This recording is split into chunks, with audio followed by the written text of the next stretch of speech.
aku tuh kangen banget konten ngedengerin semua curhatan dari followers, dari subscriber, dari followers Instagram aku. Dan aku senang banget banyak dari kalian yang antusias untuk lebih terbuka, mau menceritakan kisah-kisah hidupnya ke aku. Dan aku harap cerita yang kamu bagikan untuk aku bisa menginspirasi para subscriber aku. Dan tenang aja, dari privasi, nama, identitas semuanya aman di aku. Sebenarnya dulu tuh aku sering banget bikin konten kayak gini loh guys. Beberapa dari kamu cerita sampai berapa bubble tuh.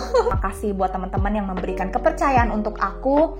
Aku sebagai perantara untuk mengeluarkan isi hati kamu yang gak berani ngomong ke orang, gak berani cerita ke orang. So without any further ado, let's move on to the story.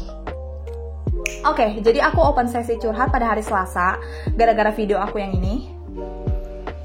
Oke, hi guys, welcome back to Sharing is Caring. Oke, kita masuk ke cerita yang pertama. Gini kak, aku kenal gebetan ini dari Oktober akhir. Ketemunya pertengahan Desember. Setelah ketemu, komunikasi kita makin intens. Ada rencana pada tanggal 14 Januari, kita mau ketemu lagi. Nah, sehari sebelum ketemu, aku bikin salah perihal dia mau ketemu aku, tapi aku nggak mau makan malam, alasannya diet. Bentar, gimana? Sorry. Sehari sebelum ketemu, jadi sehari sebelum ketemuan nih, aku bikin kesalahan gitu ya. Oh, maksudnya dia bikin kesalahan. Aku marah kak, bertengkarlah kita. Terus aku sadar aku egois. Ya aku minta maaf lah. Rencana ketemu jadi gagal. Oh, setelah itu komunikasi jadi renggang. Dan 2 hari ini sudah gak ada komunikasi lagi. Baiknya aku biarin atau gimana ya? Thank you kak sebelumnya, God bless you. God bless you too. Sebenarnya ini kayak masalah sepele doang gak sih? Intinya yang aku tangkap gini ya. Jadi si gebetannya ini mau ngajak ketemu lagi, tapi dianya bertengkar karena alasan dia mau diet. Ini cukup disayangkan aja kalau misalkan sebenarnya ini masalah sepele doang, kayak gak perlu sampai bertengkar sehebat itu kan. Tapi mungkin kamu dan dia nih berdua egonya lagi tinggi pada saat itu. Jadi gak mau ngalah, gak mau ngerti satu sama lain dan akhirnya renggang. Tapi di sini aku salut sama apa yang kamu lakukan. Kamu udah berani minta maaf, menyadari kalau kamu ini egois, dan ya udah, menurut aku ya, yang penting kan kamu udah usaha untuk minta maaf, kamu sadar kamu yang salah. Kalau dia nggak ngasih respon positif, udah biarin aja menurut aku. Jangan kamu kayak jadinya ngemis-ngemis minta kita kayak dulu lagi, aku kangen kita yang dulu, kamu ngemis-ngemis dia balikan, nggak usah. Biarin aja, yang penting kamu sudah bertanggung jawab, udah mengakui kesalahan, dan itu ya udah clear. Yang penting kan kamu sudah membuka komunikasi. Tinggal dianya aja stay calm ya. Gak apa-apa, biarin. Kamu fokus sama diri kamu sendiri. Oke? Semangat. Hai kak, aku gak sengaja lihat story kakak dari Kak Tresnani. Aku sama kak, lagi di posisi anxiety dan cemas berlebihan. Hayo, siapa nih? Beberapa dari kamu juga pasti pernah kan mengalami kayak overthinking, jadi cemas, berlebihan. Aku udah banyak baca dan lihat video Law of Attraction dari Kak Tresnani. Hanya aja sampai saat ini aku masih bingung ingin memulai Law of Attraction dari mana. Sedikit cerita kak, aku udah 1 tahunan kena asam lambung. Nah, aku ingin fokus sembuh. Tapi di sisi lain, aku mencemaskan banyak hal karena anxiety.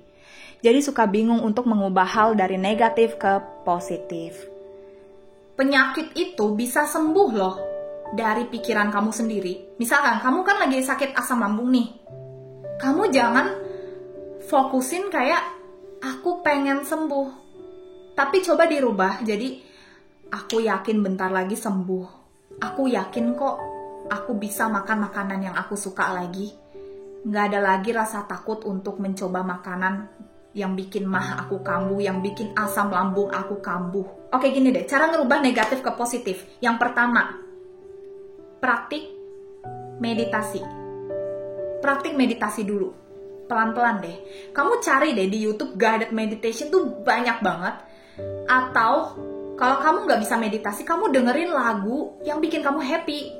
Misal, aku suka BTS, aku dengerin BTS, aku nontonin MV-MV bias-bias aku, ngeliatin wajah ganteng mereka. Aku happy dan aku fokusnya ke mereka. Jadi, aku lupa kalau aku tuh sakit. Dan kalau misalkan masih susah ngerubah negative thinking ke positif, aku ada cara simple banget. Jadi misalkan ini misalnya nih kacamata ini objek ya, ini objek.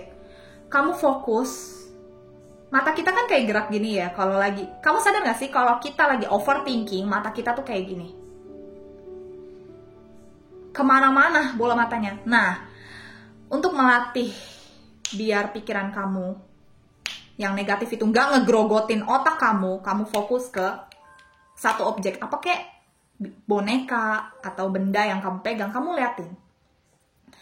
Fokus ke situ, liatin kalau kacamata ini warna hitam. Kamu liatin. Kalau misalkan udah berubah nih, bola mata kamu tiba-tiba kemana-mana, balikin lagi ke situ. Balikin sampai kamu lega. Ngerti maksud aku nggak? Jadi gini, kalau untuk praktik meditasi itu kamu pelan-pelan aja, pakai headset, dengerin lagu meditasi, dan calm your mind. Take a deep breath in, out. 5 kali aja coba kayak gitu. Langsung afirmasi positif lagi. Kayak, aku percaya aku bakal sembuh, sebentar lagi aku akan sehat dan tubuh aku jadi kuat. Afirmasi positif itu langsung lupakan. Kamu makan makanan yang sehat, minum obat, nonton sesuatu yang menyenangkan, atau misalkan kalau kamu suka menulis, kamu nulis cerita, bikin novel, apa. Pokoknya lakukan aktivitas yang kamu suka. Dan kamu harus yakin dari diri kamu kalau kamu itu bisa sembuh. Jangan sampai asam lambung ini jadi paranoid kamu sendiri yang bikin kamu tuh nggak semangat untuk menjalani hidup gitu loh. Pokoknya kamu, kalau misalkan ada negative thinking yang datang, pasti kamu sadar kok. Kamu tahu ini tuh pikiran negatif dan itu nggak nyata.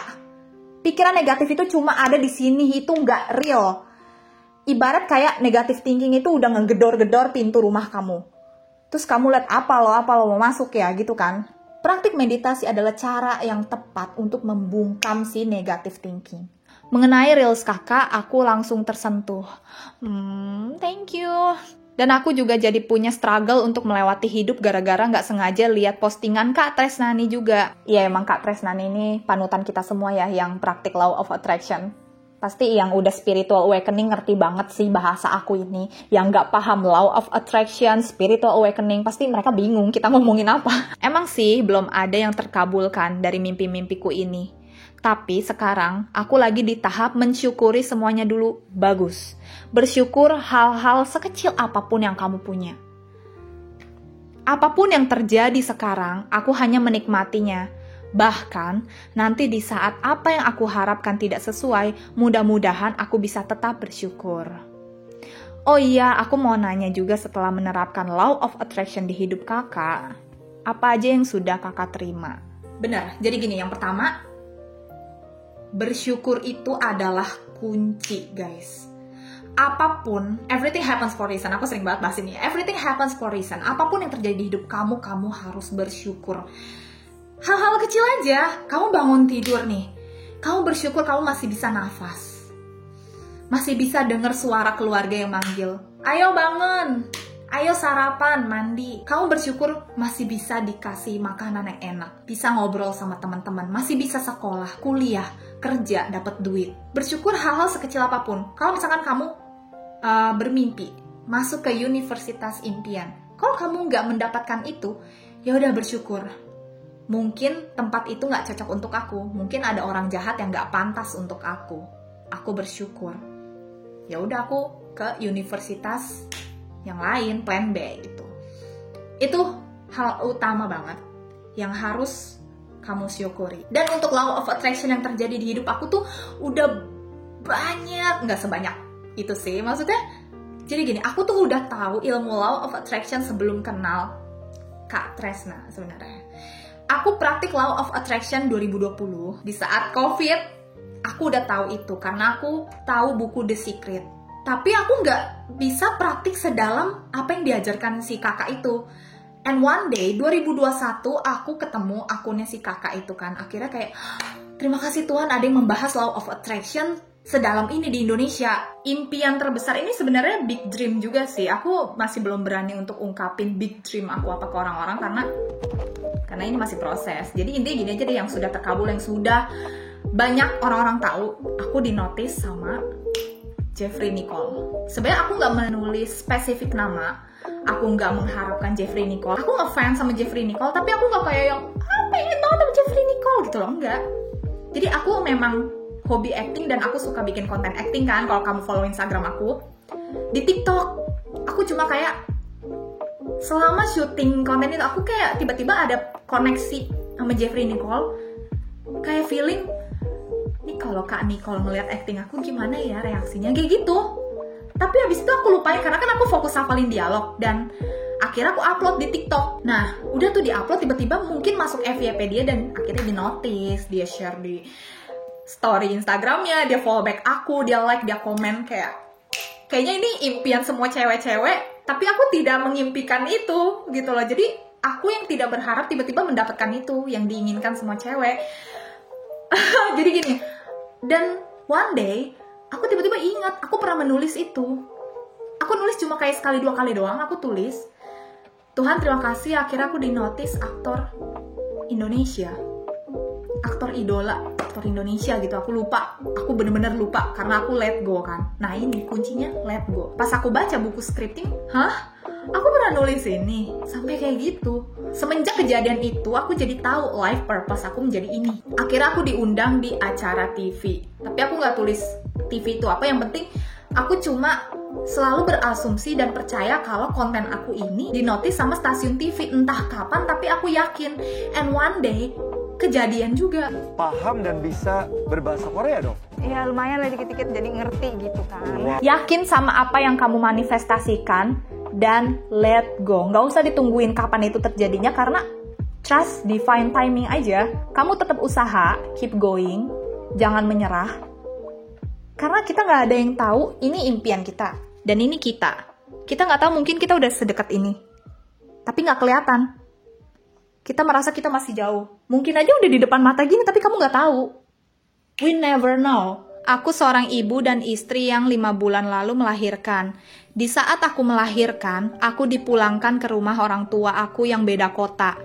Kira-kira selisih 3 jaman waktu tempuh dari rumah kami ke rumah orang tua. Dengan alasan ntar di rumah gak ada yang bantuin ngerawat. Oh iya sih, kebanyakan juga saudara aku kalau misalkan abis melahirkan pasti ditemenin mamanya dulu karena ngebantu ngurus anaknya masih kecil, dan dia juga pengalaman pertama kali jadi ibu ya kan.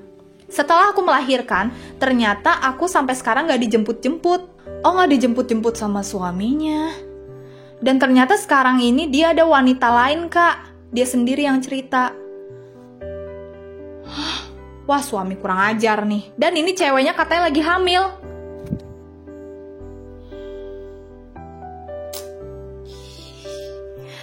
Jujur aku ilfeel banget sama cowok yang suka yang selingkuh gitu loh. Dan mereka katanya mau nikah. Shock banget dong, Kak.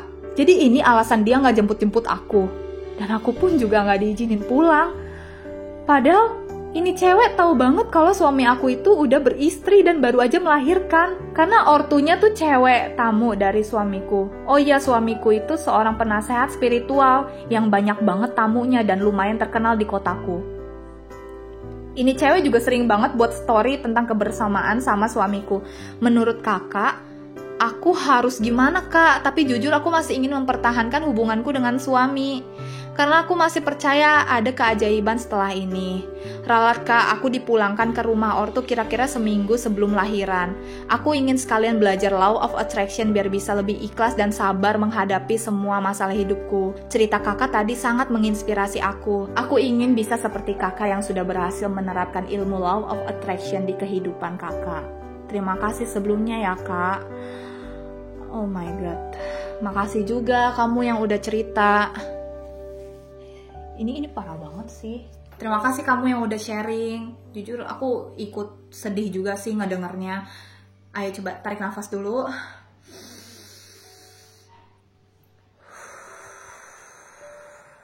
Tenang, tenang. Keep calm. Belajar untuk menerima ini dulu. Kalau kamu percaya akan ada keajaiban di hidup kamu, pasti ada. Ya, pasti ada. Tapi yang aku bingung tuh kenapa suami kamu kan guru spiritual. Kok bisa teganya gitu langsung ngelakuin ini sama istrinya? Oke, jadi gini. Jadi sampai sekarang status kamu tuh masih suami istri kan? Gak apa-apa. Kamu keep manifest suami kamu. Berdoa, pasrahkan sama Tuhan kalau dia akan berubah menjadi lebih baik. Aku tahu ini berat banget. Coba yang pertama yang harus kamu lakukan adalah maafin dia dulu. Maafin keadaan pelan-pelan. Kamu harus benar-benar ikhlas dulu. Kamu tahu kan dia udah melakukan kesalahan, dia udah selingkuh. Maafin dia dulu. Tapi kalau kamu emang mau mempertahankan hubungan, aku tahu kalau Tuhan itu membolak-balikan hati manusia. Gak ada yang bisa kita kutak-katik kalau misalkan Tuhan tuh udah turun tangan gitu loh. Ya. Tapi menurut aku ya, kalau aku jadi kamu, cowok kalau sekalinya udah selingkuh tuh kayak, aku udah gak mau. Mending tinggalin aja. Dan yakin bakal ada laki-laki yang lebih baik dan setia sama kamu gitu loh. Tapi kalau kamu masih punya perasaan yakin untuk mempertahankan keluarga, keep going, manifest. Dan kakak juga semangat untuk ngerawat anaknya. Aku yakin banget kok anak kakak itu tumbuh akan menjadi anak yang sukses, yang pintar. Dan kalau kakak punya perasaan yakin dan percaya bahwa keajaiban itu ada, pasti kok, aku percaya. Karena menurut aku, kebahagiaan itu jangan bergantung sama orang lain. Kebahagiaan itu kamu sendiri yang menentukan. Kamu sendiri yang bisa mengontrol apapun yang ada di pikiran kamu, apapun keadaan yang terjadi, itu kamu bisa mengubahnya. Kamu bisa mengontrol. Everything is energy. Nah, everything happens for reason, Kak. Mungkin ada alasan yang terjadi kenapa si suami itu selingkuh. Dan sampai sekarang gimana, Kak? Apakah mereka sudah menikah atau belum? Kalau misalkan mereka belum menikah, ya kakak tetap manifest aja. Dan percaya kalau suami kakak itu akan berubah. Berdoa aja, yakin Tuhan itu pasti bisa mengubah hati manusia. Tapi kalau misalkan mereka udah menikah, Kak, mending udah, menurut aku ceraiin aja.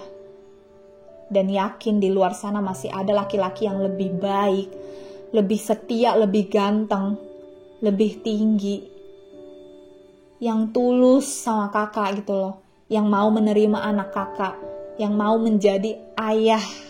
Peluk dulu. Oke, cerita selanjutnya. Kak, udah beberapa minggu ini aku ada keinginan terus buat resign. Menurut kakak aku harus gimana? Katanya semuanya terkoneksi. Aku udah kurang semangat banget. Resign. Berarti kamu pasti udah enak banget dong sama kerjaan yang kamu jalanin sekarang, ya gak sih? Oke, kalau kamu pengen ada keinginan resign, kamu harus tahu what's next. Apa yang mau kamu lakukan setelah resign? Jangan kamu resign tapi kamu nothing gitu loh. Aku gak tahu mau ngapain. Jangan kayak gitu. Kamu harus punya plannya dulu. Misal, kamu mau resign dari kantor dan mau mulai bisnis, it's okay. Lakukan. Keep going. Kamu harus tahu dulu apa yang harus kamu lakukan setelah resign. Keep manifesting. Kalau kamu belum tahu apa yang kamu lakukan setelah resign, jalanin dulu yang kamu lakukan sekarang, kerjaan kamu sekarang. Ada alasan loh, kenapa kamu ditempatin di kerjaan yang mungkin kamu gak suka, pekerjaan yang kamu benci, ya kan? Ada alasan yang mungkin one day kamu akan tahu, oh ini loh alasannya kenapa aku kerja di tempat yang kayak gini. Aku mengalami ini karena ini gitu. Kamu kan udah nonton Reels, aku pasti tahu dong, everything happens for reason. Percaya aja sama divine timing. Kamu percaya akan ada waktu terbaik, dan akhirnya kamu tuh tahu kalau, oh ini loh alasannya. Kamu enjoy present moment, dan ignore semua masalah yang kamu punya. Jangan fokus ke masalah, fokus ke hal-hal yang kamu inginkan. Kamu harus punya mindset, keadaan saat ini tuh gak akan selamanya. Oke, sekarang ini cerita yang terakhir. Kak, aku sedih banget. Aku ngerasa stres rasanya kalau pulang ke rumah lihat kedua orang tua. Rasanya emosian banget, Kak. Jadi bulan 12 tahun 2022, Desember berarti ya, aku sama kedua orang tua ada ribut besar tentang masalah keuanganku. Memang selama ini aku kalau punya masalah gak pernah cerita sama keluarga inti. Karena semua bukan menjadi pendengar yang baik, Kak. Malahan kalau cerita langsung dibandingin dengan masalah di kerjaan masing-masing. Emang paling nyebelin sih kalau dibanding-bandingin gitu, apalagi sama keluarga inti. Padahal kan support system kita yang paling utama tuh keluarga. Kalau keluarga kayak jauh, tante-tante, om gitu, bodo amat gak sih? Tapi kalau misalkan yang tinggal satu rumah kayak adik, kakak, orang tua, papa, mama gitu, sedih sih. Jujur di rumah kak, aku merasa kayak gak ada yang sayang sama aku. Mama lebih ke abangku, dan bapak lebih ke adikku yang perempuan. Yang buat aku semakin sedih kak, perkataan orang tuaku yang gak mikirin aku, dan lebih memihak ke abangku. Relate sih, ini relate banget sih, parah. Jujur aku dari keluarga Batak yang lebih meninggikan martabat anak laki-laki. Oh gitu ya, kalau Batak tuh lebih ke anak laki-laki gitu, bukan anak perempuan. Kalau abang aku perlu apa, langsung cepat-cepat diusahain. Tapi kalau aku, ada aja alasan gak ada duit. Sampai sekarang kak, aku gak mau terbuka dengan ortu. Karena bukan ortu yang punya pemikiran luas dan gak mau nerima pendapat. Kalau perempuannya kasih pendapat, langsung dibilang gak sopan. Sejujurnya, aku pengen banget kak ngerantau. Karena udah ngerasa stres sendiri di rumah. Ortu lebih mendingin fisik yang sehat daripada mental aku.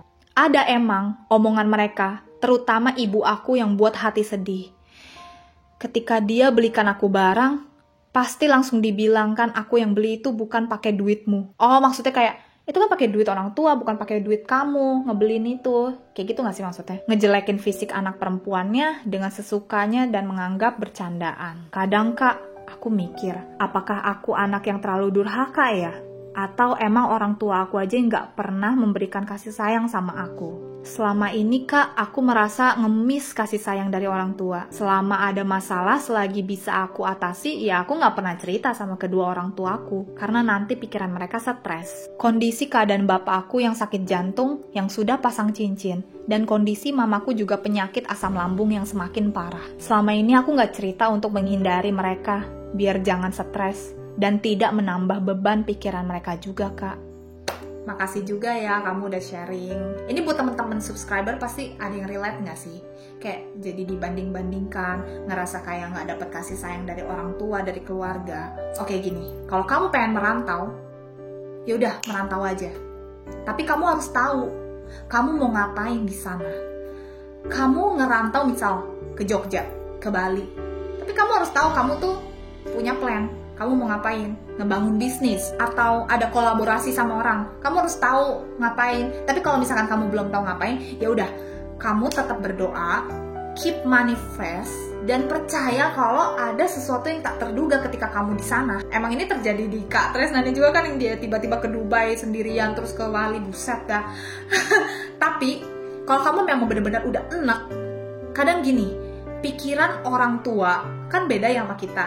Standar pekerjaan yang mereka impikan itu kayak, oh kerja di gedung yang tinggi pakai seragam, itu kan memang pikiran mereka ya. Tapi kan zaman sekarang mencari uang itu udah nggak seperti zaman dulu. Ini sebenarnya bukan karena durhaka juga sih kamunya. Mungkin orang tua melihat kamu belum sukses, makanya mereka kayak mungkin meremehkan. Tapi buktikan, kamu harus jadiin ini pukulan gitu loh. Kamu jadiin ini tuh semua cambukan kalau kamu tuh bisa sukses dengan cara kamu sendiri. Kalau kamu mau merantau, silakan, cepet. Merantau sekarang. Daripada kamu kayak jadinya stres di rumah sendirian. Banyak orang yang low vibration, orang-orang yang negative vibes, negative thinking mulu sama kamu, gak percaya kalau kamu tuh jadi anak yang membanggakan di masa depan. Kamu harus bisa buktiin itu. Tapi kamu jangan ngomong yang kayak gitu ya di depan orang tua. Tetap harus sopan kalau orang tua, oke? Kamu bilang aja gini, kalau kamu udah punya rencana, kamu di sana mau ngapain, mau merantau ke Bali, ada pekerjaan atau ada bisnis, ya udah kamu bilang aja, Mah, Pah, aku mau ke Bali, aku mau merantau, ada kerjaan di sana. Udah kamu ngomong gitu aja. Dan kamu di sana harus berusaha, usaha dan yakin kalau kamu tuh bisa sukses dengan cara sendiri. Mungkin emang saat ini ya namanya juga proses kan. Orang yang sukses itu nggak mungkin dari lahir langsung sukses, enggak. Pasti mereka melewati jembatan dulu, melewati kayak duri-duri sakit ini dulu sampai akhirnya mendapatkan kesuksesan. Emang gak ada yang instan, tapi kalau kamu percaya dan yakin dengan apa yang kamu mau, ayo tunjukin. Apa kata mereka yang bodo amat? Biarin aja. Vibrasi kita dengan mereka, dengan keluarga di rumah itu beda loh. Do something what you love. Dan thank you banget loh untuk kamu yang cerita. Siapa tahu ini bisa relate juga sama penonton aku, sama subscriber aku yang punya konflik sama orang tua. Gak apa-apa. Intinya apapun yang diomongin sama orang tua kamu, jadikan ini sebagai motivasi, jadikan ini sebagai cambukan kalau kamu tuh bisa sukses dengan cara kamu sendiri. So ya, thank you banget guys. Ini cerita dari teman-teman Instagram. Makasih banyak. Aku sangat bersyukur kamu bisa memberikan kepercayaan untuk aku, bisa saling sharing. Aku pun yang baca cerita kalian tuh jadi kayak belajar juga. Jadi kita sama-sama belajar ya guys. Balik lagi ke video aku yang itu, yang di Reels. Everything happens for reason. Kalau kamu nggak mengalami ini, kamu nggak akan menjadi diri kamu yang sekarang gitu loh. Kamu akan baik-baik aja. Di dunia ini nggak ada yang abadi guys. Dan buat kamu yang pengen cerita apapun, pengalaman hidup atau cerita lucu, cerita horor, apapun itu kamu bisa share ke aku. Kalau misalkan ada yang nggak berani membuka suara, boleh banget DM aku di Instagram Sheila Damayanti.